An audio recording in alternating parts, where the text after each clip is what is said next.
కొరకు మీరు ప్రయాస కానీ మీ యొక్క సహకారం కానీ చాలా గొప్పది. నేను మిమ్మల్ని అభినందించకుండా ఉండలేను. ఒకసారి చప్పట్లు కొడదాం. ఆ చప్పట్లు, ఆ కరచాలన వల్ల మీకోసమే. Thank you.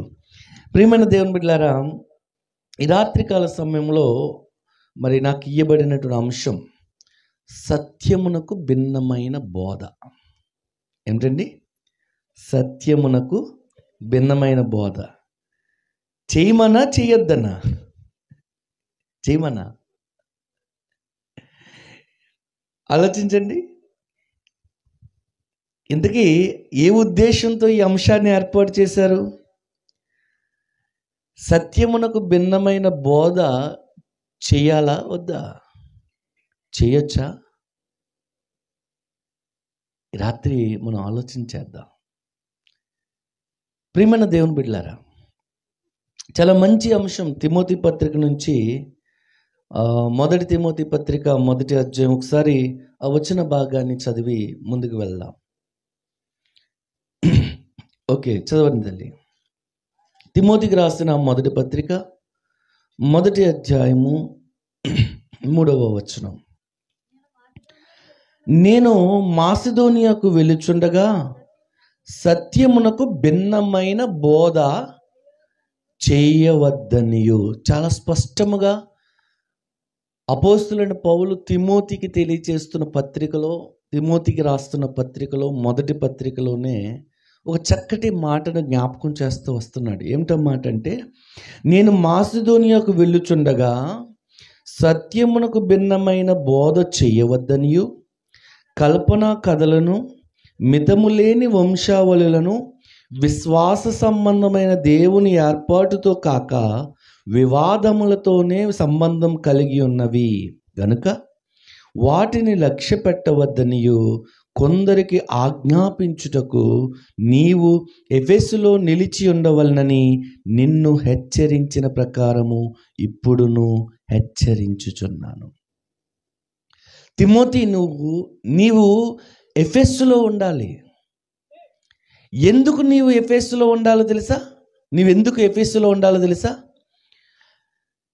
సత్యమునకు భిన్నమైన బోధ చేసేవారు బయలుదేరుతున్నారు. వారు సత్యానికి అనుగుణమైన బోధ మాత్రమే చేయాలి. దేవుని కోరిక, దేవుని యొక్క ఉద్దేశం. ప్రియమైన దేవుని బిడ్డలారా, సత్యం అంటే ఏమిటి? ఒకసారి ఆలోచన చేద్దాం. నేను ఈ రాత్రి నిరసన మెట్లో ఉన్నాను. సత్యమా అసత్యమా? చెప్పండి. సత్యం. నేను ఈ రాత్రి హైదరాబాద్లో ఉన్నాను. అదేంటండి? అసత్యం. నేను నిరసన మెట్లో ఉన్నాను అనేది సత్యం. ఈ రాత్రి నేను హైదరాబాద్లో ఉన్నాను అనే మాట అసత్యం. అంతే తేడా. సత్యానికి అసత్యానికి ఉన్న తేడా.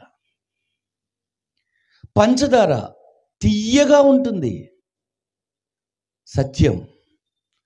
పంచదార అమెరికాలో చేదుగా ఉంటుంది, అమ్మా, అసత్యం.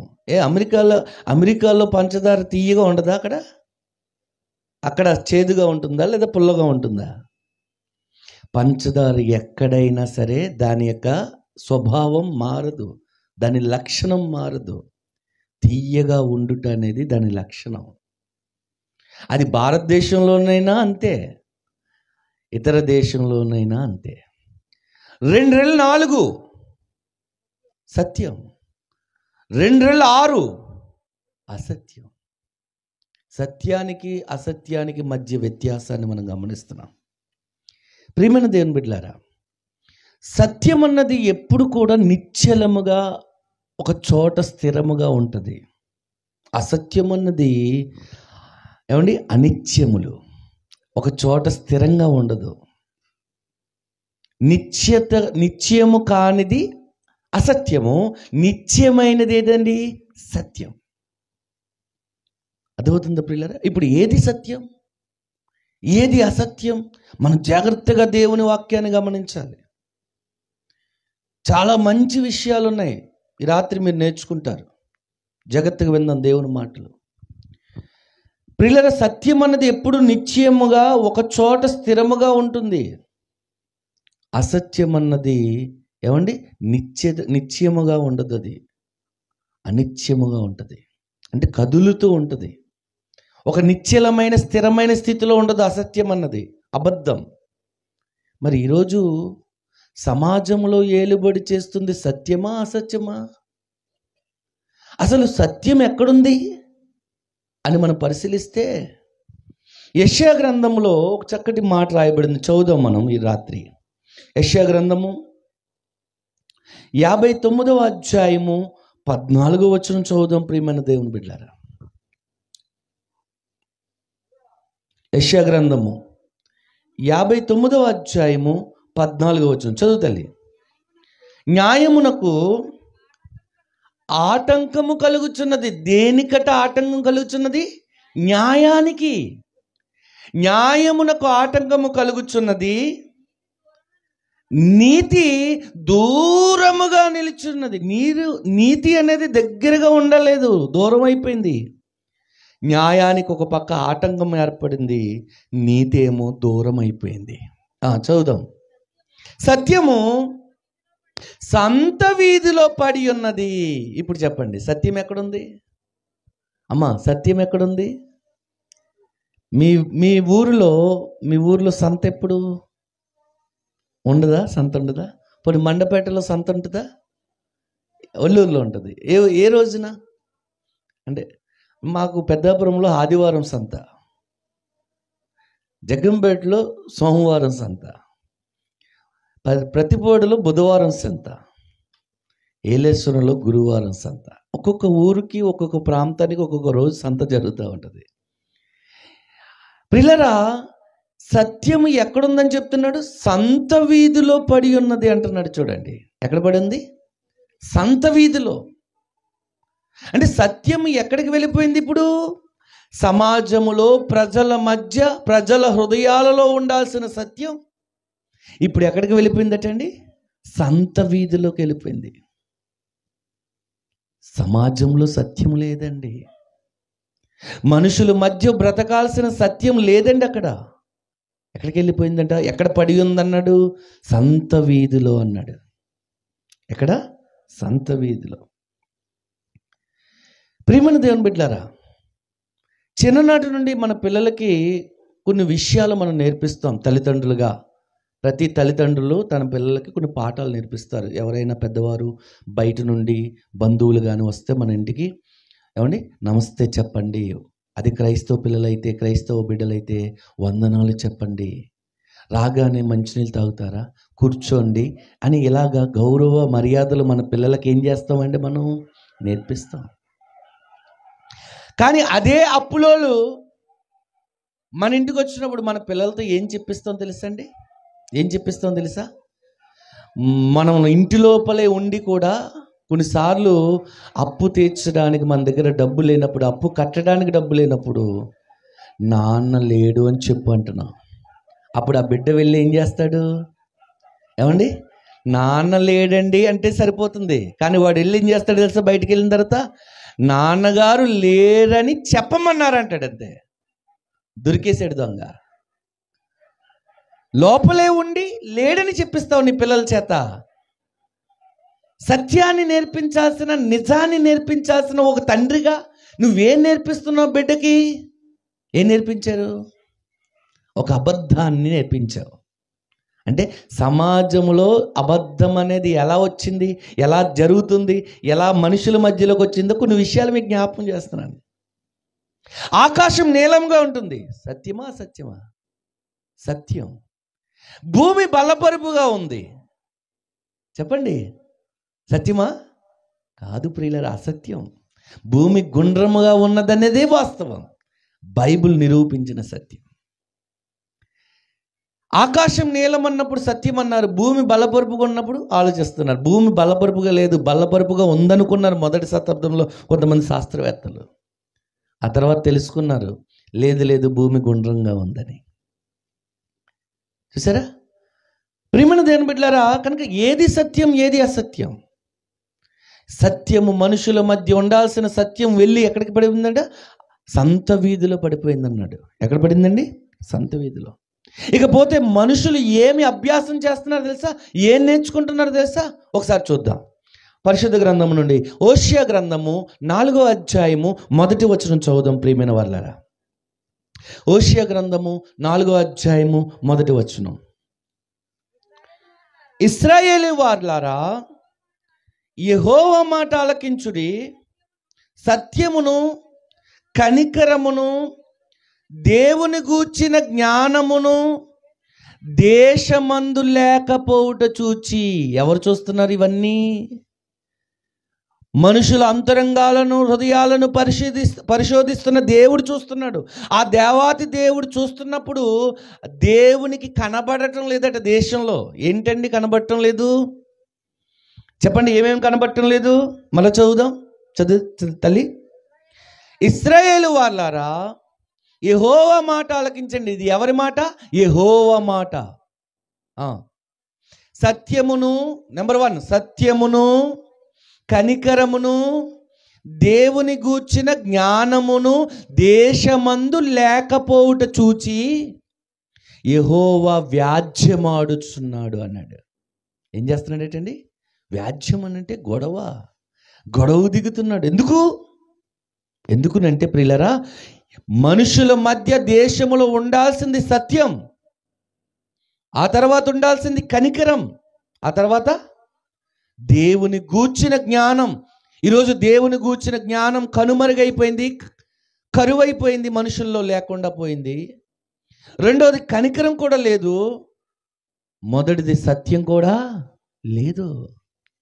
అందుకే దేవుడు దేశ నివాసులతో వ్యాజ్యమాడుచున్నాడట. ఏమని? మీ మధ్య నేను సత్యాన్ని ఉంచాలనుకున్నాను, సత్యము ఉంటే చూడాలనుకున్నాను, సత్యముతో మీరు బ్రతుకుతుంటే ఆనందించాలనుకున్నాను, కానీ సత్యము లేకుండా పోయింది అనుకున్నాడు. కనికరము లేదు, ఆఖరికి ప్రియమైన వాళ్ళరా దేవుని గూర్చిన జ్ఞానం కూడా లేదు. దేశములో ప్రజల మధ్య ఉండాల్సినవే కరువైపోయాయండి, కనుమరుగైపోయాయి ప్రియులరా. అందుకే సత్యము దేశంలోంచి ఎక్కడికి వెళ్ళిపోయిందని చెప్పుకున్నాం? యెషయా గ్రంథం ప్రకారం సంత వీధిలోకి. ఎక్కడికి? సంత వీధిలోకి. మనుషుడు ఏమి అభ్యాసం చేస్తున్నాడు చూడండి. ఇర్మియా గ్రంథం 9వ అధ్యాయము 5వ వచనం చదువుదాం ప్రియమైన వాళ్ళారా.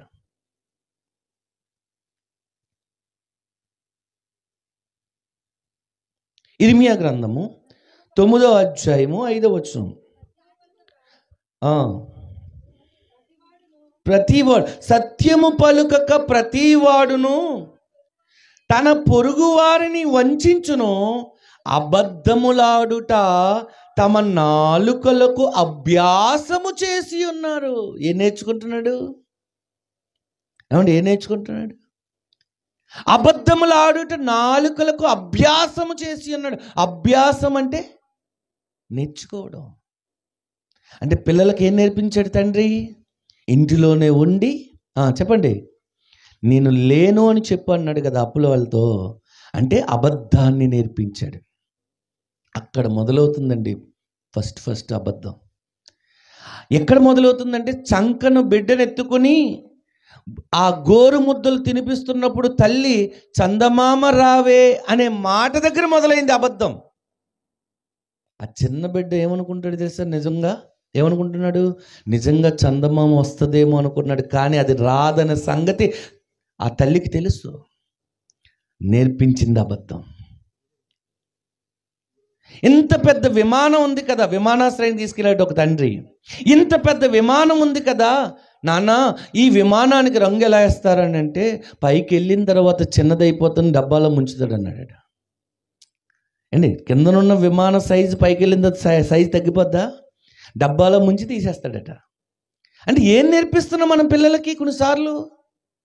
ఇదిగోండి ఇక్కడ అంటున్నాడు ఇర్మియా గ్రంథం 9వ అధ్యాయం 5వ వచనంలో, సత్యము పలుకక ప్రతివాడు తన పొరుగువానిని వంచించును, అబద్ధములాడుట తమ నాలుకలకు అభ్యాసము చేసి ఉన్నాడు.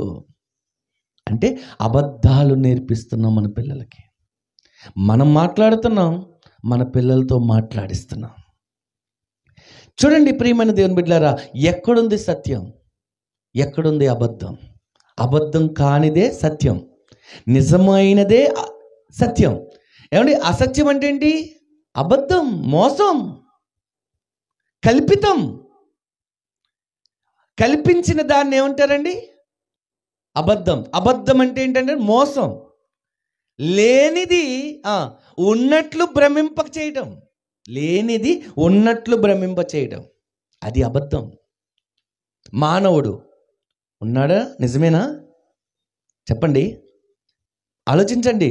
మనుషులు ఉన్నారా? ఉన్నారు. నిజమా కాదా? భూమి మీద మనుషులు ఉన్నారు అంటే నిజం. అలాగే ఈ భూమిని, సర్వ సృష్టిని కలిగించింది దేవుడు, సర్వ సృష్టికర్త ఆయన. దేవుడు ఉన్నాడు అనేది కూడా అంతే నిజం. అర్థమవుతుందా పిల్లరా? మానవుని పుట్టుక నిజం. మానవుని పుట్టుక, పెరగటం, చనిపోవటం, ఇవన్నీ కూడా నిజాలే. ఇవన్నీ నిజాలే.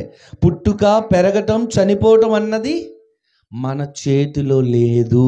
ఇది నిజం. ఇది కూడా నిజమే. 3 రోజుల ముచ్చట ఈ జీవితం. తన ఆలోచనలతో మానవుడు చాలా గొప్పవాడిని అనుకుని, ఈ శరీరం శాశ్వతమైందని అనుకుని, జీవించినంత కాలము సుఖము అనుభవించాలనుకుని ఒక భ్రమ చేత, ఒక భ్రమలో బ్రతికేస్తున్నాడు మానషి. అర్థమవుతుందా పిల్లరా? మానవుడు ఏమనుకున్నాడు? తాను చాలా గొప్పవాడిని అనుకుంటున్నాడు, ఈ శరీరం శాశ్వతమైంది అనుకుంటున్నాడు, జీవించినంత కాలము సుఖము అనుభవించాలనుకుంటున్నాడు. అది సత్యమా? భ్రమ.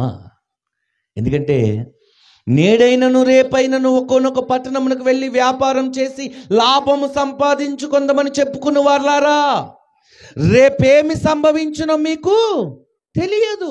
మీ జీవమే పాటిది, మీరు కొంతసేపు కనబడి అంతలో మాయమైపోయే ఆవిరి వంటి వారు అన్నాడు యాకోబు పత్రికలో. అంటే నేను శాశ్వత కాలం జీవిస్తాను, జీవించినంత కాలం సుఖాన్ని అనుభవిస్తాను అనే భ్రమలో మనిషి బ్రతికేస్తున్నాడు. ఆ భ్రమనే ఏమని పిలుస్తాం మనం? చెప్పండి, సత్యం అంటామా, అసత్యం అంటామా? మీరు కన్ఫ్యూజ్ అవుతున్నారు అనుకుంటా, తికమక పడకండి. సత్యానికి అసత్యానికి మధ్య ఉన్నటువంటి వ్యత్యాసం మనం గమనిస్తున్నాం ప్రియమైన వాళ్ళారా. కాబట్టి మానవుడు, దేవుడు నిజం, పుట్టుక, పెరగటం, చావటం నిజం. కానీ జీవితకాలము సుఖము అనుభవిస్తాను ఈ భూమి మీద బ్రతికినంత కాలం అనేది అసత్యం. అది ఒక భ్రమ.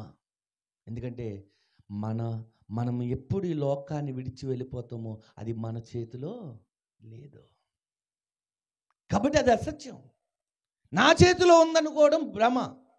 ప్రియమైన దేవుని బిడ్డలారా, మరి ఏది సత్యం అనే విషయాన్ని మనం ఆలోచన చేస్తున్నప్పుడు, మరి ఈ సత్యాన్ని గురించి ఎప్పుడైనా పరిశోధించారా అని అంటే, యోహాను సువార్త 17వ అధ్యాయంలో చెప్తాడండి. చూద్దాం ఒకసారి. యోహాను సువార్త 17వ అధ్యాయము 17వ వచనం, యేసుక్రీస్తు ప్రభువారు పలికిన ఒక అద్భుతమైన మాటను గురించి మనం ఆలోచన చేద్దాం. సత్యమందు వారిని ప్రతిష్ఠ చేయము, నీ వాక్యమే సత్యం. ఇప్పుడు చెప్పండి, ఏది సత్యం? ఇక్కడ మీరందరూ ఉన్నారు అన్నది సత్యం. మీరందరూ నా మాటలు వింటున్నారు. సత్యమా అబద్ధమా? ఏమండి, నిద్రపోతున్న వాళ్ళు చెప్పాలి. ప్రియమైన దేవుని బిడ్డలారా, దేవుని వాక్యం అంటుంది ఏమన్నాడు? యోహాను సువార్త 17వ అధ్యాయము 17వ వచనం, సత్యమందు వారిని ప్రతిష్ఠ చేయము. అంటే విశ్వాసుల్ని ఎక్కడ ప్రతిష్ఠించమంటున్నాడు ప్రియులరా అంటే సత్యములో. మీ సేవకుడు ఇంత ప్రయాసపడి, ఎంత ఒత్తిడికి లోనయ్యి, ఎంత టెన్షన్స్ తీసుకుని, ఏమండి వాతావరణం ఎలా ఉంటుందో, సమయానికి మీరు వస్తారో, నేను పిలిచినటువంటి దైవజనులు సమయానికి వస్తారో రారో, భోజనం సరిపోతుందో లేదో, ఇలా రకరకాలైనటువంటి ఆలోచనలు చేస్తూ ఉంటారు. అందుకే త్వరగా సువార్థికులకి ఈ రోజున ఎక్కువగా హార్ట్ స్ట్రోక్లు, లేకపోతే షుగర్లు ఇవన్నీ రావడానికి కారణం ఏంటి తెలుసండి? ఇవేనండి. మమ్మల్ని ఎవరైనా ఒక మీటింగ్ పిలిస్తే, అయ్యో నేను సమయానికి నేను వెళ్ళగలనా లేదా అని చెప్పి కొంచెం ఒత్తిడికి లోనవుతున్నా. అందువల్లనే కొన్నిసార్లు త్వరగా బలహీనతకు గురవుతూ ఉన్నాం. ప్రియమైన వాళ్ళారా, మీరేం చేస్తున్నారు చెప్పండి? సమయానికి రాగలుగుతున్నారా? సమయానికి వస్తూ ఉన్నారా? లేదు అన్ని టీవీ సీరియల్స్ అన్నీ ముగించిన తర్వాత వస్తున్నారా? చెప్పండి. ప్రియమైన దేవుని బిడ్డలారా, ఒకసారి ఆలోచించండి. దేవునికి వాక్యం ఏం చెప్తుందంటే, దేవుడు సత్యమందు మనల్ని ప్రతిష్ఠించమన్నాడు. ఎందుకంటే నీ వాక్యమే సత్యము అన్నాడు. అంటే సత్యం అంటే దేవుని వాక్యానికి నిర్వచనం. సత్యం అంటే నీ వాక్యమే. అంటే వాక్యములో అబద్ధము లేదు. వాక్యంలో ఏం లేదండి? అబద్ధం లేదు, మోసం అంతకంటే లేదు. ఒక చిన్న ఉదాహరణ చెప్తాను. గుణవతి అయిన భార్య దొరుకుట అరుదు, అట్టిది ముత్యము కంటే అమూల్యమైనది అన్నాడు. గుణవతి అయిన భార్యను దేంతో పోల్చాడు ప్రియులరా? ముత్యంతో పోల్చాడు. నేను మిమ్మల్ని ప్రశ్నిస్తున్నాను, ముత్యము గొప్పదా, వజ్రము గొప్పదా? చెప్పండి. పోనీ నేను అడిగిన ప్రశ్న మీకు అర్థం కాలేదేమో, ఇంకొంచెం క్లారిటీగా, ముత్యము విలువైందా, ఖరీదైనదా? వజ్రము ఖరీదైందా? ఏది ఖరీదైంది, ఏది విలువైంది? చెప్పండి. వజ్రమే కదా. మరి దేవుడు ఏంటండి గుణవతి అయిన భార్యను ముత్యంతో పోల్చాడు? వజ్రంతో పోల్చాలిగా. చెప్పండి. ఎందుకు ముత్యంతో పోల్చాడు, వజ్రాలతో పోల్చకుండా? సరే, మీ భర్త ఒక చేతిలో, కుడి చేతిలో ముత్యాల హారం, ఎడమ చేతిలో వజ్రాల హారం, రెండు తీసుకొచ్చి ఏదో ఒకటి తీసుకోమంటే మీరు ఏం తీసుకుంటారు? అమ్మా, ఏం తీసుకుంటారు? కొంతమంది ఏం చేస్తారు, రెండిట్లు ఏం తీసుకుని తెలియక రెండు లాగేస్తారు. రెండు కావాలి వాళ్ళకి. ఏమంటే చాలామంది ఎంపిక చేసుకునేది ఏంటంటే వజ్రాల హారం, ఎందుకంటే ఇది ఖరీదు ఎక్కువ కాబట్టి. మరి అలాంటప్పుడు దేవుడు ఏంటండి గుణవతి అయిన భార్యను ముత్యంతో పోల్చాడు అంటే అది సత్యమా, అసత్యమా? బైబిల్లో నీ వాక్యమే సత్యం అన్నప్పుడు ముత్యం అన్నది సత్యం. ఎందుకు దాంతో పోల్చాడు చెప్పనా ప్రియులరా? ముత్యము సహజ సిద్ధంగా ఏర్పడుతుంది, తయారు చేయబడుతుంది. సముద్రములో ఉండే ఆల్చిప్పలోకి ఒక ఇసుక రేణువు వెళ్ళి అది చాలా వేదన పడి స్ట్రగుల్ చెందిన తర్వాత అందులోంచి ఒక ముత్యము అనేది ఏర్పడుతుంది. అది సహజ సిద్ధంగా. వజ్రాలు ఇప్పుడు ఆర్టిఫిషియల్గా లేదా ముత్యాలు కూడా తయారు చేస్తున్నారు, చాలా చవకగా దొరికేస్తూ ఉన్నాయి, కానీ అవి మంచి ముత్యాలు కాదు. సహజ సిద్ధంగా ఏర్పడిన దానికి చాలా వెయిట్ ఉంటుంది, విలువ ఉంటుంది. అందుకు గుణవతి అయిన భార్యను దేంతో పోల్చాడండి? ముత్యంతో పోల్చాడు, వజ్రంతో కాకుండా. అర్థమవుతుందా ప్రియులారా? ఇది సహజ సిద్ధంగా ఏర్పడుతుంది. దాని వెనకాల ఎంతో వేదన ఉంటుంది. ఆ జీవి పడే వేదనలోంచి వచ్చింది ఆ ముత్యం. దానికి కొన్ని నెలల టైం పడుతుంది. అందుకే దానికి వెయిట్ ఎక్కువ ఉంటుంది, దానికి ఖరీదు ఎక్కువ ఉంటుంది, దానికి విలువ ఎక్కువ ఉంటుంది. అర్థమవుతుందా ప్రియమైన వాళ్ళారా? అందుకే ముత్యముతో పోల్చాడు గుణవతి అయిన భార్యను. సత్యం అండి. బైబిల్లో ఒక స్టేట్మెంట్ ఇచ్చాడు అని అంటే అది 100% సత్యం. ఏది అసత్యం లేదు ప్రియమైన వాళ్ళారా, ఏది అసత్యం లేదు. మనం కొన్నిసార్లు అర్థం చేసుకోవడంలో పొరపాటు పడి తప్పుగా అర్థం చేసుకోవడం వల్లే బైబిల్లో అసత్యాలు ఉన్నాయని అనుకుంటున్నాం. కానీ నిజానికి బైబిల్లో ఏ అసత్యపు మాట, అసత్యపు స్టేట్మెంట్ లేదు. ఇది వాస్తవం, ఇది వాస్తవం ప్రియమైన వాళ్ళారా. కనుక దేవుని యొక్క వాక్యం చెప్తుంది ఏమనంటే, సత్యమందు వారిని ప్రతిష్ఠ చేయము, నీ వాక్యమే సత్యము అన్నాడు. సత్యములో మనం ప్రతిష్ఠించబడాలి. అందుకే సభలు, అందుకే ప్రయాస. ఈ ప్రయాస వెనకాల ఉన్నటువంటి, కష్టం వెనకాల ఉన్నటువంటి ఆ మెయిన్ గురి ఏమిటంటే, నా సంఘ బిడ్డలను, దేవుడు నాకు అప్పగించినటువంటి సంఘ బిడ్డలను నేను దేవునిలో సత్యములో వారిని ప్రతిష్ఠించాలి. అదే మీ సేవకుని యొక్క గోల్. అందుకోసమే మాటి మాటికి సభలు నిర్వహిస్తూ, అవి మందిరంలోనా, బహిరంగంగానా, ఏదో ఒక రూపంలో ఎవరో ఒక దైవ సేవకుని తీసుకొచ్చి ఈ ఒక వాక్య సత్యాన్ని మీకు వినిపించి మిమ్మల్ని సత్యములో ప్రతిష్ఠించాలన్నదే ఆయన ఆశ, ఆయన ఆకాంక్ష, ఆయన గురి. తిమోతికి రాసిన 2వ పత్రికలు అంటాడు, ఒకసారి ఆ మాట చదువుదాం. తిమోతికి రాసిన మొదటి పత్రిక 2వ అధ్యాయం 4వ వచనం. మొదటి పత్రిక, క్షమించండి, చూడండి. తిమోతికి రాసినటువంటి పత్రిక, మొదటి పత్రిక 2వ అధ్యాయము 4వ వచనం. ఆయన మనుషులందరూ రక్షణ పొంది, మనుషులందరూ ఏం పొందాలటండి?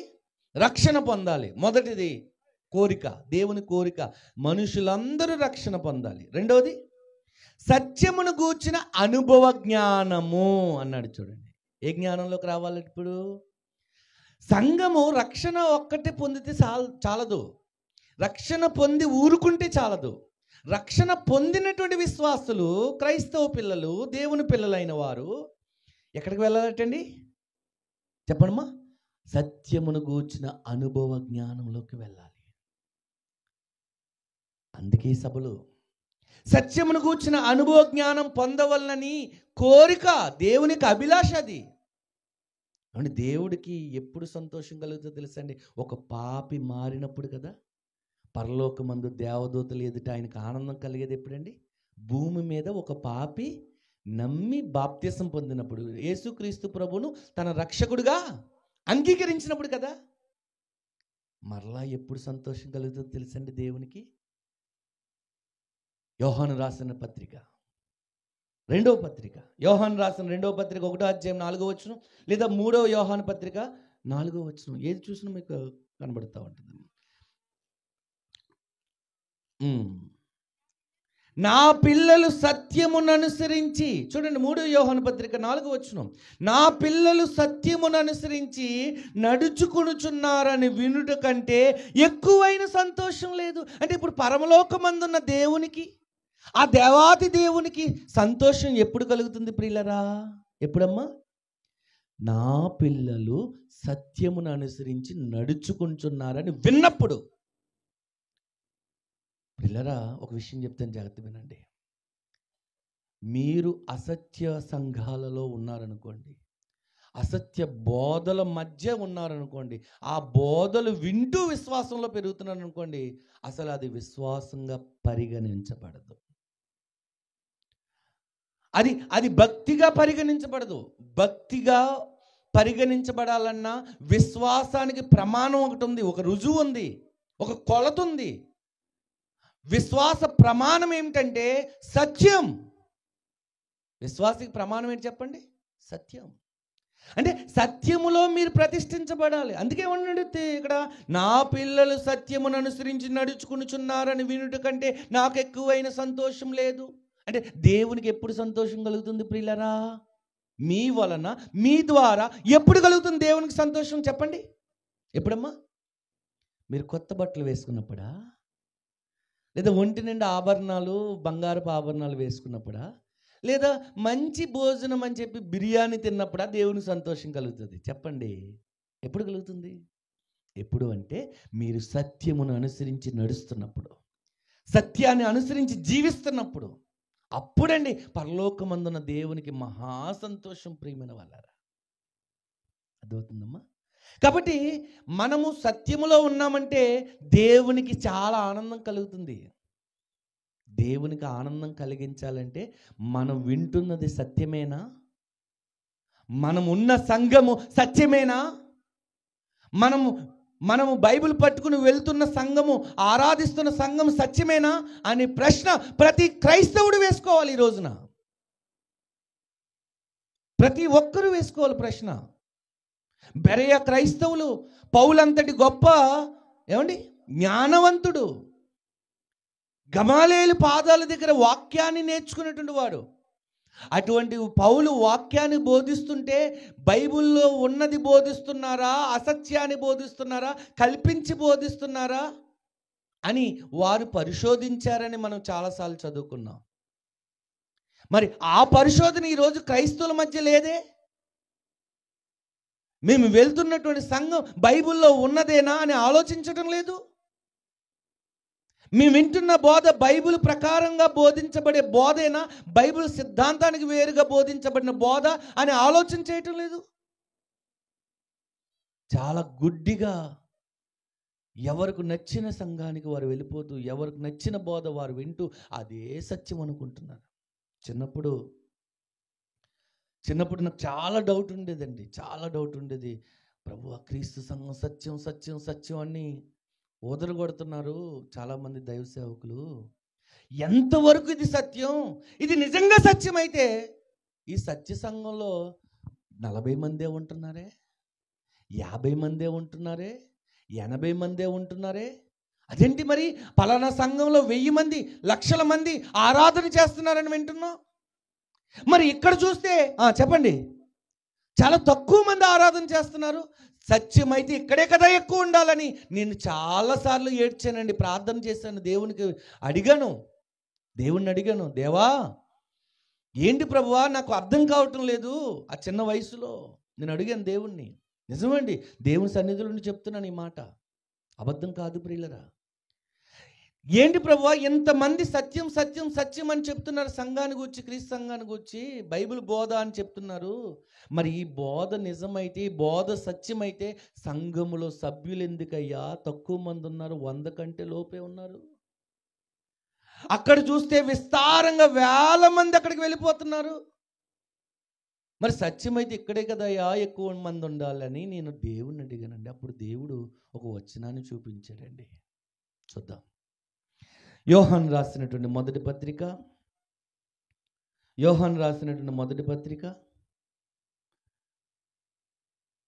2వ అధ్యాయము 18వ వచనం చదువుదామండి. 18వ వచనం. చిన్నపిల్లలారా, ఇది కడవరి గడియ, క్రీస్తు విరోధి వచ్చునని వింటిరి కదా, ఇప్పుడును అనేకులైన క్రీస్తు విరోధులు బయలుదేరి ఉన్నారు. లోకంలోకి ఎవరు బయలుదేరారటండి?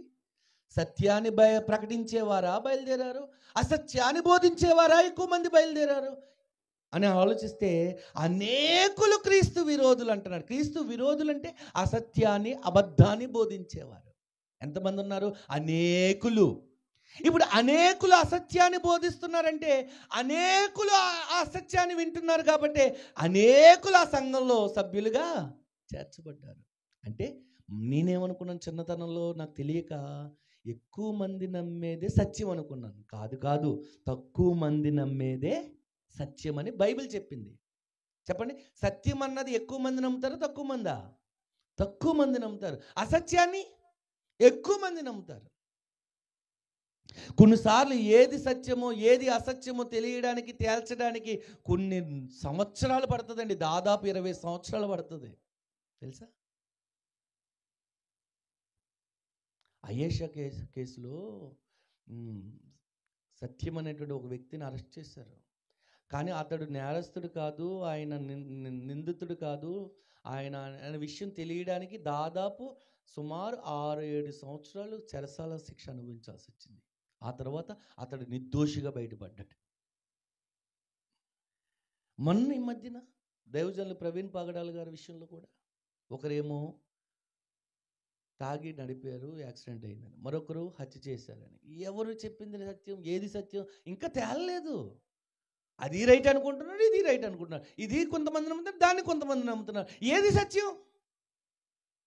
అది తెలపాలంటే, అది తెలియచేయాలంటే దేవుడు మాత్రమే చెప్పగలరు. అంతే కదా, దేవుడే తెలియచేయాలి ఏదైనా సరే. కనుక ఇంతమంది సంఘంకి వెళ్ళిపోతున్నారు. వారంతా ఎక్కువ మంది నమ్మేది సత్యమా, తక్కువ మంది నమ్మేది సత్యమా, ఏది సత్యమా అని దేవుణ్ణి ప్రశ్నించినప్పుడు దేవుడు తెలియజేసిన మాట ఏంటంటే, అనేకులైన క్రీస్తు విరోధులు లోకంలోకి బయలుదేరారంటే ఎక్కువ మంది అసత్యాన్ని నమ్ముతారు అన్నాడు. మీ క్వశ్చన్ తెలుసా ప్రియులరా? కాకులు దూరని కారడవిలోకి కూడా అసత్యం అనేది వెళ్ళిపోయిందండి. కానీ సత్యము ఇంకా సమాజంలోకి రాలేదు. ఎక్కడుంది? సంత వీధిలో. ఎక్కడో కొద్దిమంది నాలాంటి వారు లేదా మీలాంటి సేవకులు సత్యం కోసం ప్రయాసపడి ఆ సత్యములో ఎలాగైనా నా పిల్లల్ని ప్రతిష్ఠించాలని తపన పడుతున్న వారు అక్కడక్కడ కొద్ది మంది కనబడుతున్నారు ఆనిముత్యాలుగా. చాలామంది భూమి మీద బ్రతకడానికి కోసమే సేవ చేస్తున్నారు.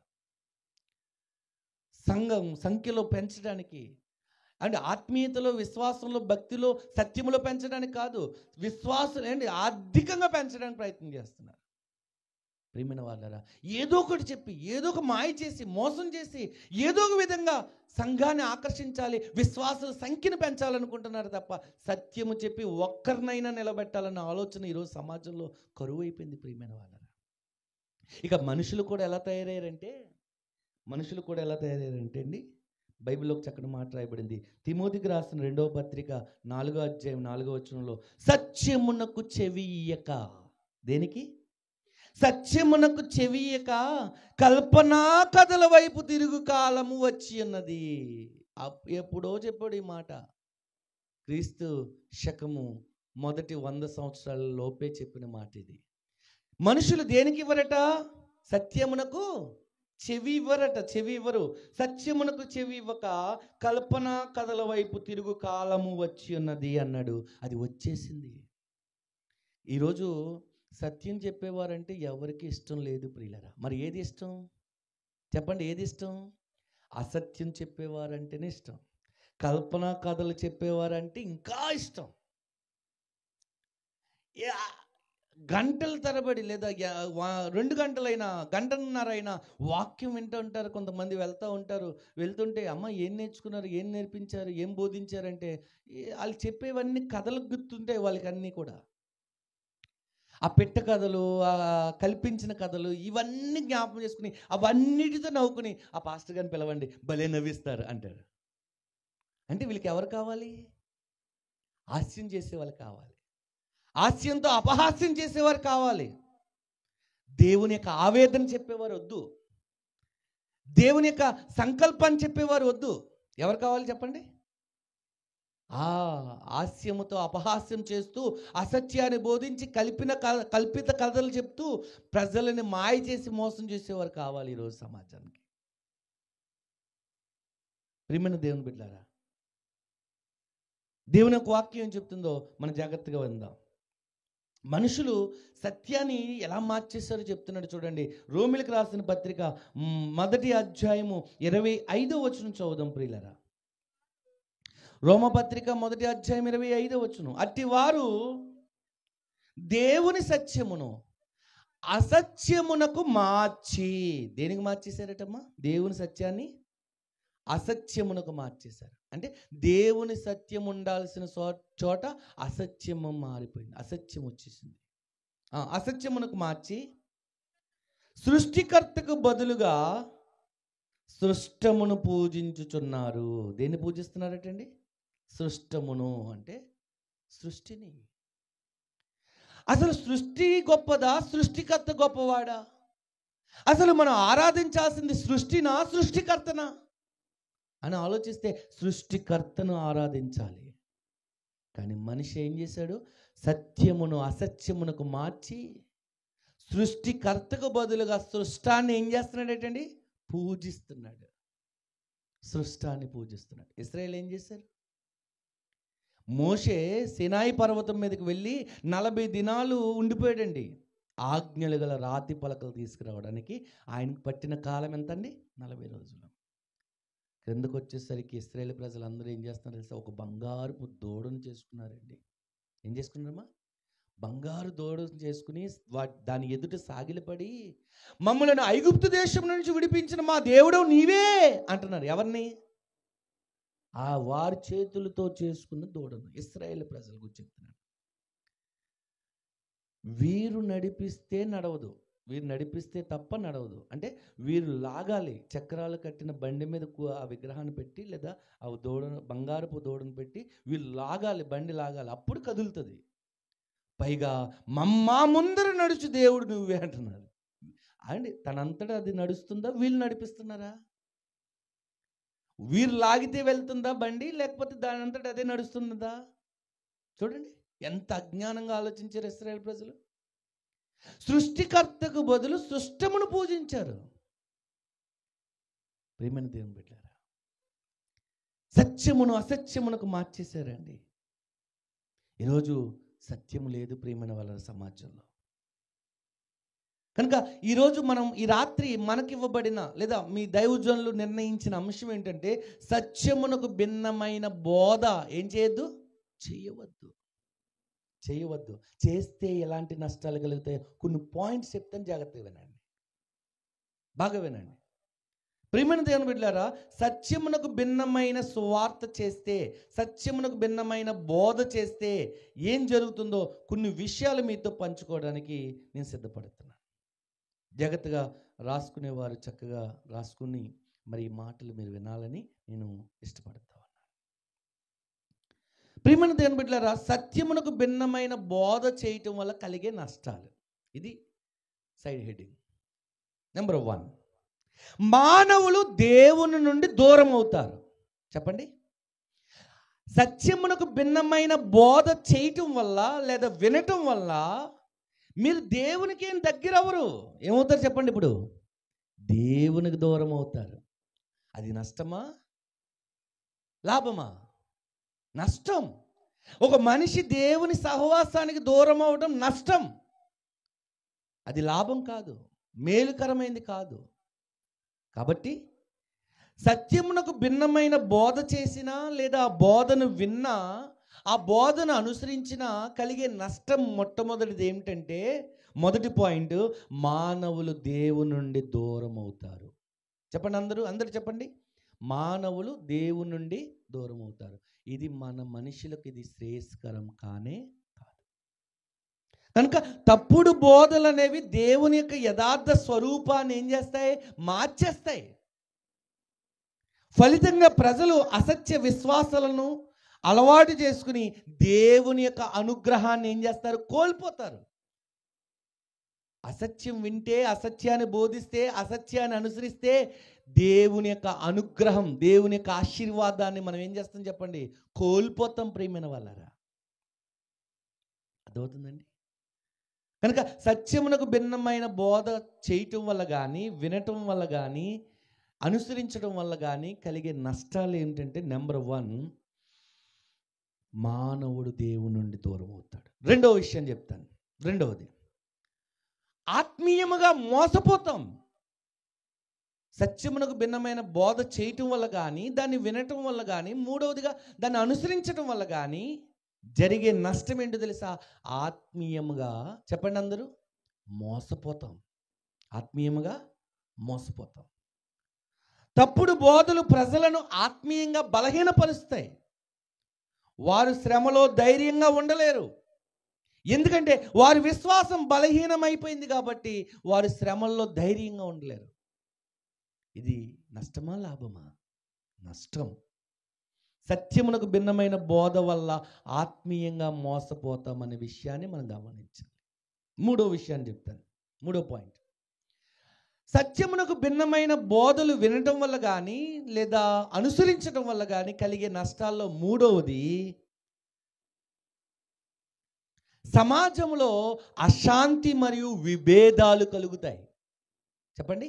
సమాజంలో అశాంతి మరియు విభేదాలు అంటే శాంతి కరువవుతుంది, సమాధానం కరువవుతుంది, విభేదాలు వస్తాయి. విభేదాలు ఏమంటే, మీకు గొడవలు అంటే ఇష్టమా? ఎంతమంది గొడవలు అంటే ఇష్టం? ఎంతమంది కయ్యానికి కాలు దూతుంటారు? చెప్పమ్మా, ఎంతమంది? దేవుని పిల్లలకు అది మంచి లక్షణం కానే కాదు. అవసరమైతే, సాధ్యమైతే అందరితో సమాధానంగా ఉండాలి, సామరస్యంగా పోవాలి తప్ప కయ్యానికి ఏం చేయకూడదమ్మా? కాలు దూవకూడదు. నిజమే కదా? మరి ఇప్పుడు మూడవ నష్టం ఏం కలుగుతుంది? అసత్య బోధ వినడం వల్ల, సత్యానికి భిన్నమైన బోధ అనుసరించడం వల్ల కలిగే మూడవ నష్టం ఏంటంటే, కుటుంబంలో లేదా సంఘములో అశాంతి, సమాజంలో మనుషుల మధ్య అశాంతి పెరిగిపోద్ది. పైగా విభేదాలు కూడా ఏర్పడతాయి. ఏమి ఏర్పడతాయండి? విభేదాలు, మనస్పర్ధలు. ఇవి అవసరమా? చెప్పండి ప్రియమైన వాళ్ళారా. అంటే ఉద్దేశపూర్వకంగా లేదా తెలియకుండానే సంఘము చీల్చే పరిస్థితులు ఏర్పడతాయి. ఎప్పుడు? సత్యానికి భిన్నమైన బోధ వినటం వల్ల. బైబిల్లో తిమోతికి రాసినటువంటి 2వ పత్రిక 2వ అధ్యాయము 18వ వచనం ఒకసారి చదువుదాం. తిమోతికి రాసిన 2వ పత్రిక 2వ అధ్యాయము 18వ వచనం. కొరుకుడు పుండు ప్రాకినట్లు. ఏమంటే కొరుకుడు పుండు అంటే ఏంటో తెలుసా? కొరుకుడు పుండు అంటే ఏంటో తెలుసా? చెప్పండి. దాన్ని దేంతో పోల్చొచ్చు? కొరుకుడు పుండుని దేంతో పోల్చొచ్చు? క్యాన్సర్. ఏంటండి? క్యాన్సర్ వ్యాధి. కొరుకుడు పుండు ప్రాకినట్లు అది ప్రాకును. చదువునైనా. వారిలో హుమనయును ఫిలేతును ఉన్నారు.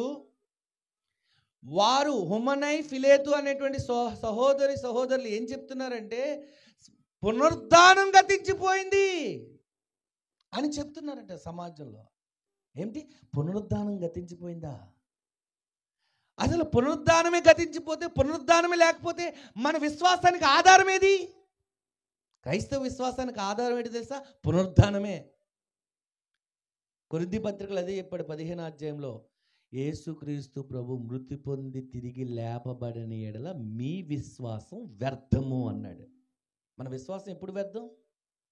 యేసు ప్రభు తిరిగి లేపబడకపోతే మన విశ్వాసం వ్యర్థం. అంటే మన విశ్వాసానికి ఆధారం ఏంటనమాట?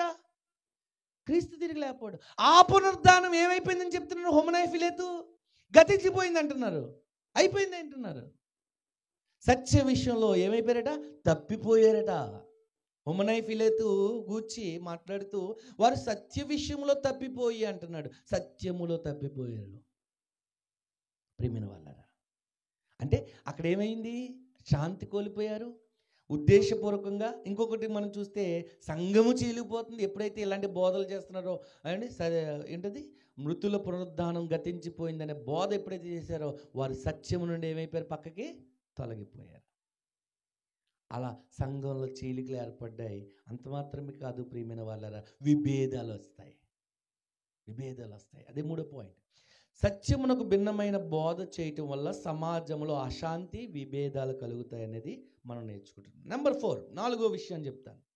సత్యమునకు భిన్నమైన బోధ చేయటం వల్ల, లేదా వినటం వల్ల, లేదా దాన్ని అనుసరించడం వల్ల కలిగే నష్టము 4వది ఏంటో తెలుసా ప్రియమైన వాళ్ళారా? దేవుని నామానికి అపకీర్తి కలుగుతుంది. చెప్పండి అందరూ. బాబు కొంచెం హమ్మింగ్ వస్తుంది చూడండి ఆయన. దేవుని నామానికి అపకీర్తి. మనం ఎందుకు పుట్టాం? దేవుడు మనల్ని ఎందుకు సృజించాడు చెప్పండి? దేవుని నామానికి కీర్తి కలిగిస్తామన్నా, ఆయనకు అపకీర్తిని తెస్తామన్నా? ఆయన కీర్తిని కలిగిస్తామనే కదా దేవుడు మనల్ని పుట్టిస్తే. ఆయనకు అపకీర్తి తెచ్చామంటే మనం ఎవరము? నా మాటలు ముగిస్తాను త్వరగా, జాగ్రత్తగా వినండి. నాకు ఇవ్వబడినటువంటి సమయంలో నేను నా మాటలు ముగిస్తాను. ప్రియమైన దేవుని బిడ్డలారా, చూడండి, ఎప్పుడైతే సత్యమునకు భిన్నమైన బోధ వింటామో అప్పుడు ఏం జరుగుతుందో తెలుసా? దేవుని నామానికి అపకీర్తి కలుగుతుంది. దేవుని పేరుని తీసుకుని అసత్యం బోధిస్తే దేవుని గౌరవం అపహరించబడుతుంది. బైబిల్లో చాలా స్పష్టంగా చెప్తున్నాడు. అందుకే మీలో అనేకులు బోధకులు కావద్దు, బోధకులు కాకండి అన్నాడు. యాకోబు పత్రిక 3వ అధ్యాయం 1వ వచనంలో ఏమన్నాడమ్మా? మీరందరూ బోధకులు అయిపోండి అనలేదు ఆయన. ఏమన్నాడు? ఎందుకు బోధకులు కావద్దు అన్నాడు, కాకూడదు అన్నాడు అంటే అపకీర్తి కలుగుతుంది నీ వల్ల. సత్యమునకు భిన్నమైన బోధ ఎప్పుడైతే చేస్తావో దేవుని నామ ప్రతిష్ట, ఘనత అంత దెబ్బతీస్తున్నావు. నీవే దేవుని పరువు తీస్తున్నావు. దేవునికి అపకీర్తి కలుగుతుంది. నీ వల్ల ఘనత పొందాల్సిన దేవుడు, కీర్తించబడవలసిన దేవుడు అపకీర్తి పాలవుతున్నాడు. ఎప్పుడు? మనము సత్యానికి భిన్నమైన బోధను విన్నా, బోధించినా, అనుసరించిన కలిగే పరిణామాన్ని గురించి చెప్తున్నాను. 5వ విషయం చెప్తాను, రాసుకుంటున్నారా? 5వది, నెంబర్ 5. సత్యమునకు భిన్నమైన బోధ చేయటం వల్ల, లేదా వినటం వల్ల, అనుసరించడం వల్ల కలిగే 5వ నష్టం ఏంటి తెలుసా? మరణమన్న శాశ్వత నష్టం కలుగుతుంది. మరణం అంటే భౌతిక మరణం కాదు ప్రియులరా, రెండవ మరణం. ఏ మరణం? రెండవ మరణం. అంటే నాశనాన్ని కొని తెచ్చుకుంటున్నాం. 2వ పేతురు పత్రిక 2వ అధ్యాయము 1వ వచనం మనం చూసినట్లయితే, పేతురు రాసిన 2వ పత్రిక 2వ అధ్యాయం 1వ వచనం, మరియు అబద్ధ ప్రవక్తలు ప్రజల్లో ఉండిరి, అటువలనే మీలోను అబద్ధ బోధకులుందురు. అబద్ధ బోధకుల వల్ల ఆత్మీయంగా నష్టపోతాం, మనం నాశనానికి వెళ్ళిపోతాం. రెండవ మరణాన్ని మనం తప్పించుకోలేం. అంటే అగ్ని ఆరదు, పురుగు చావదు, భయంకరమైన శిక్ష అంటే నరకం. అబద్ధ బోధలు వినటం వల్ల కానీ, అనుసరించడం వల్ల కానీ, బోధించడం వల్ల కలిగే 5వ నష్టం ఏంటో తెలుసా ప్రియులరా? నరకానికి వెళ్ళిపోతే ప్రమాదం ఉంది, నరకానికి చేజారిపోయే ప్రమాదం ఉంది. ఇది ఆత్మీయంగా చచ్చిపోవడంతో సమానం. దీన్ని చావు అంటారు, దీన్ని మరణం అంటారు. ఏమండి? నెంబర్ 6, 6వ విషయం చెప్తాను. అబద్ధ బోధలు వినటం వల్ల కానీ, దాన్ని అనుసరించడం వల్ల కానీ, దాన్ని బోధించడం వల్ల కలిగే 6వ నష్టం ఏంటో తెలుసా? అలా బోధించిన వారికి, విన్న వారికి, అనుసరించిన వారికి తీర్పు తప్పదు. తీర్పులో ఖచ్చితంగా నిలబడాలి. ఎక్కడ నిలబడాలి? తీర్పులో నిలబడాలి. గలతీయులకు రాసిన పత్రిక 1వ అధ్యాయము 6-8 వచనాలు చదువుదాం. ఒకసారి చూద్దాం. గలతీయులకు రాసిన పత్రిక 1వ అధ్యాయం 6వ వచనం. క్రీస్తు కృపను బట్టి మిమ్మును పిలిచిన వానిని విడిచి భిన్నమైన సువార్త. ఏ సువార్త అంటే ఆదిమ అపోస్తులు బోధించిన బోధ కాకుండా, బైబిల్లో బోధ కాకుండా, బైబిల్ సిద్ధాంతం కాకుండా వీడొక సొంత సిద్ధాంతాన్ని ప్రవేశపెడతాడు. ఈరోజు ఒక సంఘానికి ఒక సిద్ధాంతం ఉంది, ఒక సంఘానికి ఒక బోధ ఉంది. ఎవరికి నచ్చిన బోధలు వారు చేస్తున్నారు, ఎవరికి నచ్చినటువంటి సిద్ధాంతాలు వారు ప్రవేశపెడుతున్నారు. మనమెవరు సిద్ధాంతాలు ప్రవేశపెట్టడానికి? మనమెవరు మనకు నచ్చిన బోధ చేయడానికి? మనకి ఏ అధికారం ఉంది చెప్పండి? 66 పుస్తకాలతో కూడిన పాత క్రొత్త నిబంధన బైబిల్ గ్రంథాన్ని నీ చేతికి ఇచ్చిన తర్వాత కూడా నీకు నచ్చిన సిద్ధాంతాలు, నీకు నచ్చిన బోధలు చేసుకోవడానికి కాదు 66 పుస్తకాల గ్రంథాన్ని ఇచ్చింది. ఈ పరిశుద్ధ గ్రంథం ఇవ్వబడింది ఎందుకు తెలుసా? బైబిల్ ప్రకారం నువ్వు చేస్తావని, నువ్వు జీవిస్తావని, నువ్వు నడిపిస్తావని, నువ్వు అనేకులను వెలిగిస్తావని దేవుడిచ్చాడు ప్రియమైన వాళ్ళారా. అర్థమవుతుందండి?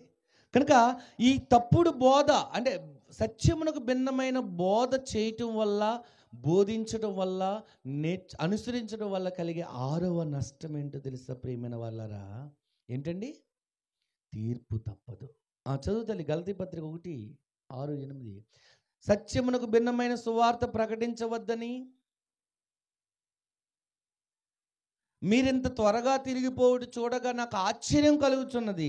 అది మరి యొక్క సువార్త కాదు కానీ క్రీస్తు సువార్తను చెరపగోరి మిమ్మును కలవరపరిచు కొందరున్నారు. ఈరోజు యేసుక్రీస్తు దేవుడు కాడు అని బోధించే సంఘాలు ఉన్నాయి. తెలుసా మీకు? యేసుక్రీస్తు ఎవరు కదట? ఎవరంటున్నారు ఈ మాట? బయట ఎవరో అంటలేదండి, క్రైస్తవుడు. కొన్ని సంఘాల్లో ఈ బోధలు ఉన్నాయి. మనకి యేసుక్రీస్తు వల్ల ఎటువంటి రక్షణ రాదు, ఇదిగో యెహోవా వల్లనే రక్షణ కలుగుతుందని ఏమండి కొంతమంది బోధిస్తున్నారు. ఎవరికి నచ్చిన రీతిగా వారు బోధిస్తూనే పోతున్నారు ప్రియమైన వాళ్ళారా. కాబట్టి దేవుని వాక్యం చెప్తుంది ఏమిటంటే, సత్యమునకు భిన్నమైన బోధ చేయటం వల్ల ఈ 6 నష్టాలు ఉన్నాయి. ఈ 6 నష్టాలు కలిగే అవకాశం ఉంది ప్రియులారా. ఇంతకీ విషయం చెప్పిన 7వది చెప్తాను, జాగ్రత్తగా వినండి, ముగిస్తాను. 7వది చెప్పి, సత్యమునకు భిన్నమైన బోధ చేయటం వల్ల కానీ, వినటం వల్ల కానీ, అనుసరించడం వల్ల కలిగే 7వ నష్టం ఏంటో తెలుసా?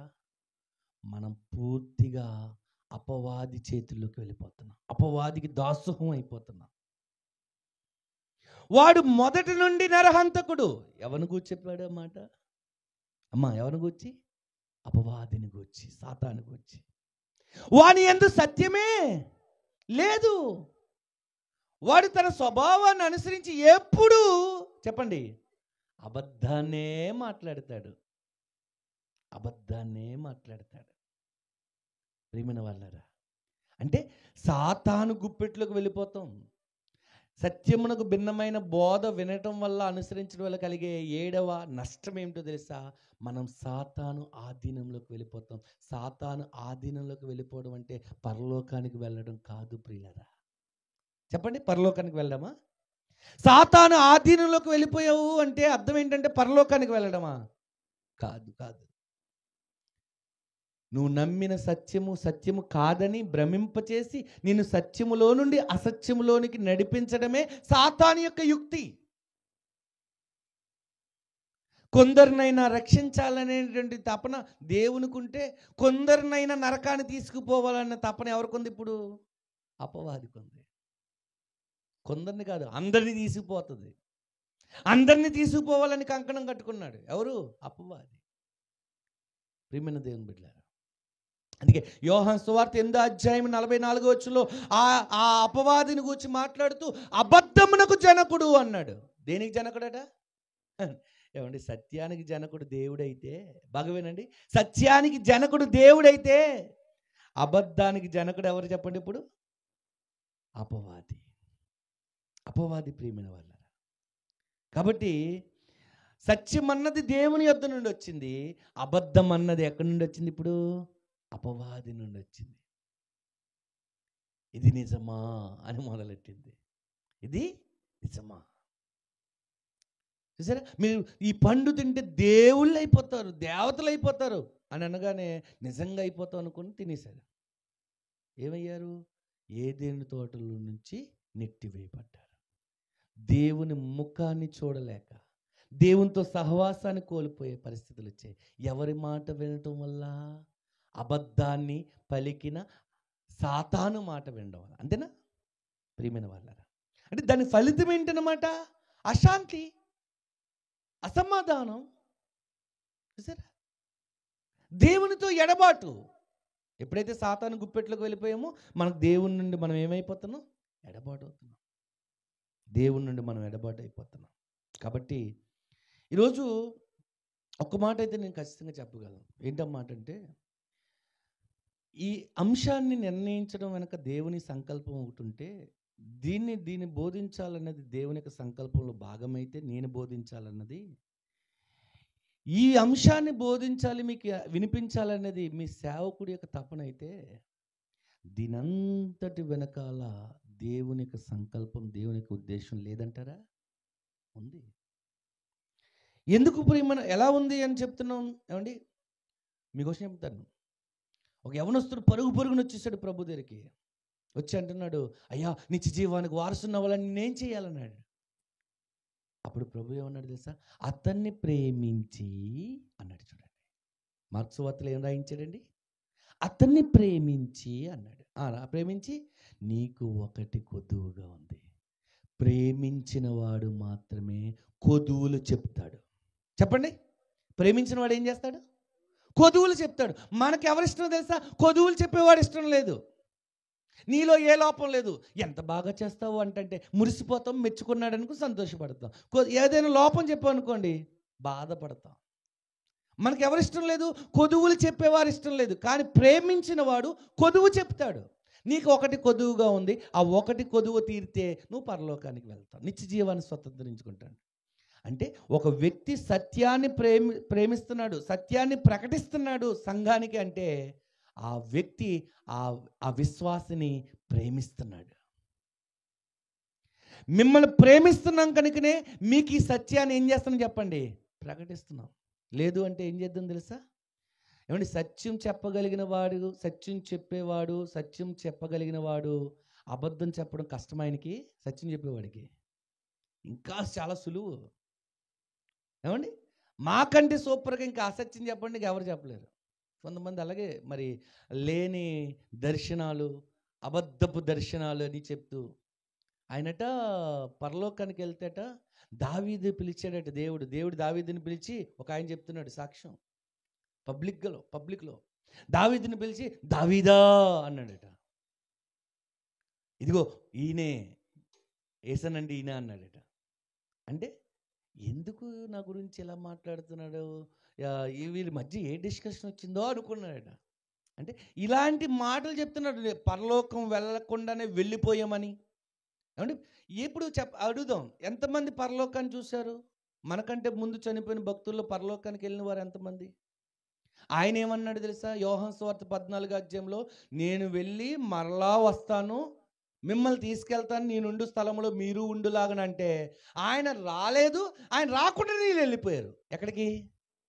పరలోకానికి. ఇది అబద్ధమా నిజమా చెప్పండి? అర్థమవుతుందన్నమాట. ఈరోజు చాలామంది పరలోకాన్ని చూశాను, పరలోకానికి వెళ్ళానని చెప్తున్నటువంటి దర్శనాలు చెప్తున్న వారు, ఈ భక్తులు ఏమంటే భక్తాకేసర్లు అందరూ కూడా, వారు నిజంగా పరలోకం వెళ్తే ప్రభు మాట అబద్ధం అవుతుంది. ఎప్పుడు? యోహాను సువార్త 14వ అధ్యాయంలో ఏమన్నాడు? నేను వెళ్ళి మరలా వచ్చి నేనుండు స్థలంలో మీరు ఉండులాగా మిమ్మల్ని తీసుకెళ్తానంటే, చెప్పండి, నేను వెళ్ళిపోయానంటున్నానంటే ఆయన రాకుండా నువ్వు ఎలా వెళ్ళిపోయావు అంటే అబద్ధమే కదా. యోహాను సువార్త 3:13లో ఏమన్నాడు? నేను తప్ప పరలోకానికి ఎక్కిపోయిన వాడు ఎవడును లేడు అని అంటే, నేను వెళ్ళాను అని చెప్తున్నావు అంటే నువ్వేం చెప్తున్నావు? అబద్ధం చెప్తున్నావు. కానీ ఆ అబద్ధాన్నే ఈరోజు అనేక మంది నమ్మి ఏం చేస్తున్నారు? మోసపోతున్నారు.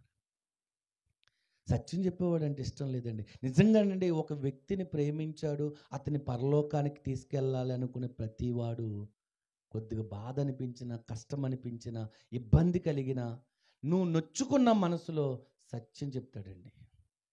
ఏ సేవకుడైతే సత్యం ప్రకటిస్తున్నాడో సంఘంలో, ఆ సేవకుడు మీ ఆత్మలను ప్రేమిస్తున్నాడు, మిమ్మల్ని పరలోకం చేర్చాలనుకుంటున్నాడు అనే విషయాన్ని మీరు గమనించాలి. లేదు, ఎక్కడైనా అసత్యం బోధిస్తున్నారు, అసత్యమే వింటున్నాము, అసత్య బోధ జరుగుతుంది ఇక్కడ అని మీరు బైబిల్ని బట్టి గమనిస్తే, అతడు మీ ఆత్మల్ని ఏం చేయటం లేదనమాట, ప్రేమించటం లేదు. అందుకే అతన్ని ప్రేమించి నీకొకటి కొదువుగా ఉందన్నాడు. యాకోబు రాసిన పత్రిక 5వ అధ్యాయం 19వ వచనం. యాకోబు పత్రిక 5వ అధ్యాయము 19వ వచనం. యాకోబు పత్రిక 5వ అధ్యాయము 19వ వచనం.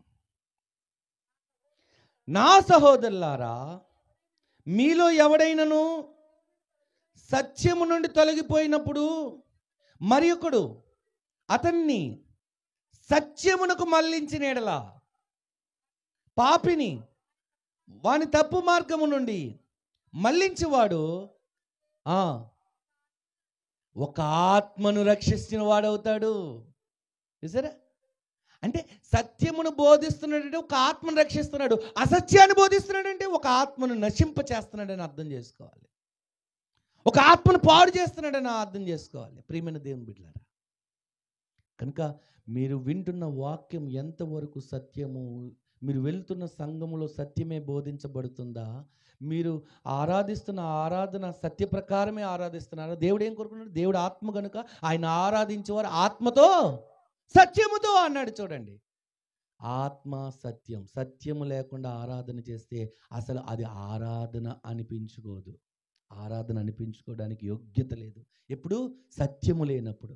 సత్యము లేని చోట మీరు ఆరాధిస్తే మీ ఆరాధన చెల్లదు. దేవుడు దాన్ని తీసేస్తాడు, మీకే ఆశీర్వాదం ఇవ్వడు. ఎప్పుడు? ఆత్మతో ఆరాధిస్తున్నప్పుడు దానితో పాటు ఏముండాలండి? ఇంక్లూడ్ అయ్యి సత్యం కూడా ఉండాలి. అర్థమవుతుందా ప్రియమైన వాళ్ళారా? అందుకే ప్రేమ కలిగిన వాడే సత్యం చెప్తాడు. ఎఫెసీ పత్రిక 4:15 ఏమన్నాడు? ప్రేమ కలిగి సత్యము చెప్పుచు అన్నాడు. అంటే సత్యం చెప్పాలంటే ఏముండాలండి? ప్రేమ. అసత్యం చెప్పడానికి ఏముండాలండి? ఏం అవసరం లేదు, ఏమీ అవసరం లేదు. మనసుకు తట్టిన ఆలోచన ప్రతీదీ బోధిస్తే అదే అసత్యం. అది వింటారు ఈరోజు సమాజంలో మనుషులు, కానీ సత్యాన్ని వినడానికి మాత్రం మనిషి ఎందుకో ఇష్టపడటం లేదు ప్రియమైన వాళ్ళారా.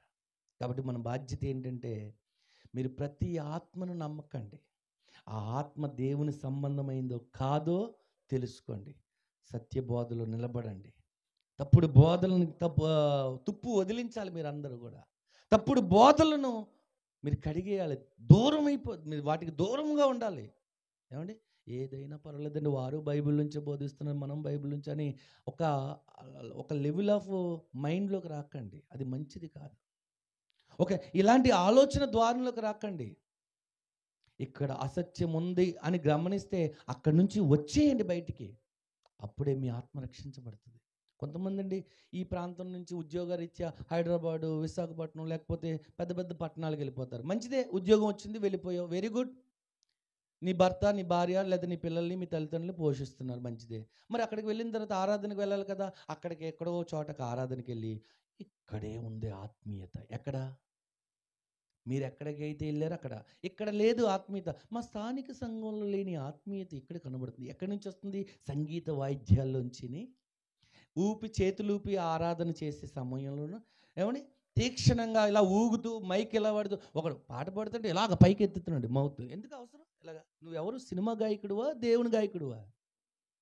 నీకేంటి అవసరం? ఈ స్టైల్ ఏంటి? ఈ వే ఆఫ్ మోడల్ ఏంటి? దేనికోసం ఈ తపనంతా? చూసారా? ఈరోజు నిలబడి స్ట్రైట్గా నిలబడి ఆరాధన చేస్తే ఎవరికి నచ్చట్లా. ఏం చేయాలి ఇప్పుడు? ఈ స్టేజ్ ఇక్కడి నుంచి అక్కడి వరకు గంతేసి, ఈ మౌత్ ఊపేసి, మిమ్మల్ని ఊపేసి ఊగించేస్తే అబ్బో భలే ఆరాధన అండి అంటున్నారు. అది సత్యమా కాదా అనే విషయాన్ని చెప్పండి ఆలోచించటం లేదు ప్రియమైన దేవుని బిడ్డలారా. కాబట్టి మనం ఈ రాత్రికాల సమయంలో సత్యమునకు భిన్నమైన బోధ వల్ల కలిగే నష్టాల గురించి తెలుసుకున్నాం. సత్యము వినటం వల్ల కలిగే లాభాల గురించి కూడా విన్నాం. ఎన్నో సంగతులు దేవుడు మన హృదయాలకు వినిపించాడు. విన్న ఈ వాక్యాన్ని మీరు ఎప్పటికీ మర్చిపోకుండా జాగ్రత్తగా మీ మదిలో మీ మనసులో వాటిని ఉంచుకొని మరి సత్యం కొరకు మీరు ప్రయాసపడండి, సత్యం కొరకు పోరాడండి. మొదటి శతాబ్దంలో అప్పగింపబడిన ఒకే ఒక్క బోధ నిమిత్తమై మీరు పోరాడండి. ఎన్ని బోధలు ఉన్నాయి చెప్పండి? ఎన్ని బోధలు ఉన్నాయి? 110 బోధలు లేవండి. ఒకే ఒక్క బోధ, పరిశుద్ధులకు ఒక్కసారే అప్పగించబడిన బోధ. అదే సత్యం. ఆ పరిశుద్ధులకు అప్పగించబడిన ఒక్కసారి అప్పగించబడిన బోధకు వ్యతిరేకమైంది అసత్యం. చాలా సులువుగా మనం కనిపెట్టచ్చు.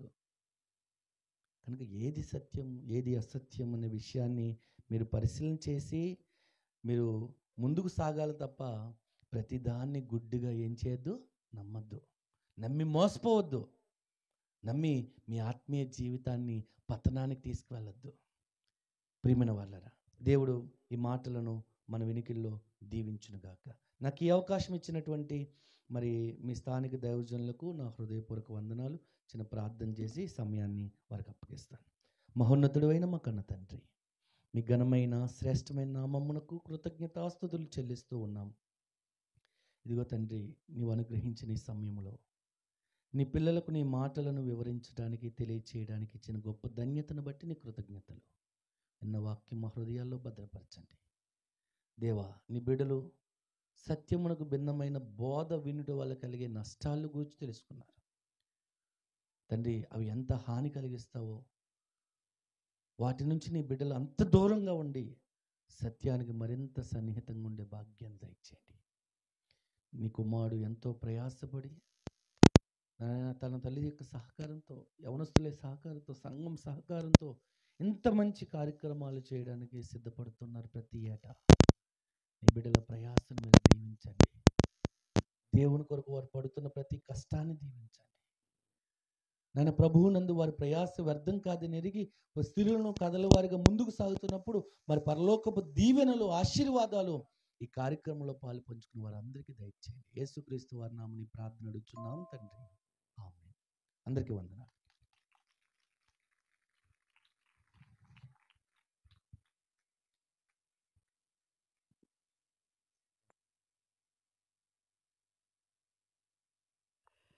ఈ సమయంలో చాలా చక్కటి విషయాలు తెలియపరిచినటువంటి మా ప్రియతమ సహోదరులు క్రాంతి కుమార్ గారికి నా నిండు వందనాలు తెలియజేస్తున్నాను. I really very appreciate and I really mesmerize for your wonderful words and embarkable and given and wonderful words to us, and this time you are very useful and used to very high notes for us.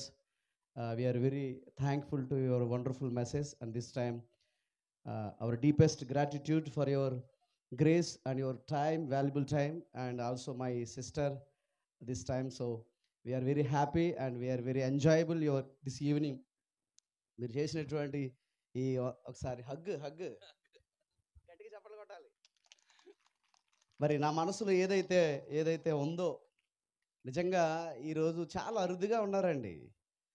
ఎందుకంటే గట్టిగా అరవడం, కేకలు వేసేయడం, ప్రతి ఇంటికి వచ్చి దేవుడు కనిపించాడు, మీ ఇంటికి వెళ్ళమన్నాడు, కనుక ఇదిగో మీకు అంటే ఎన్నో తరాలుగా ఉన్నటువంటి సత్యాన్ని తొంగలో తొక్కేసి, సత్యాన్ని పక్కకు పెట్టేసి, ఏదైనా సంఘమే, ఏదైనా వాస్తవమే, ఏదైనా పర్వాలేదు, ఎలాగైనా చేయొచ్చు అనేటువంటి భావనలోకి సమాజాన్ని తీసుకుని వెళ్ళిపోవడం, సమాజాన్ని మోసం చేయడం, మరి ఎంతో కష్టపడి సత్యాన్ని నిలబెట్టడంలో ప్రయాసపడడం అనేది అది చాలా కష్టతరమైనది. మరి ఈరోజు ఆయన వివరించే విధానం అరటి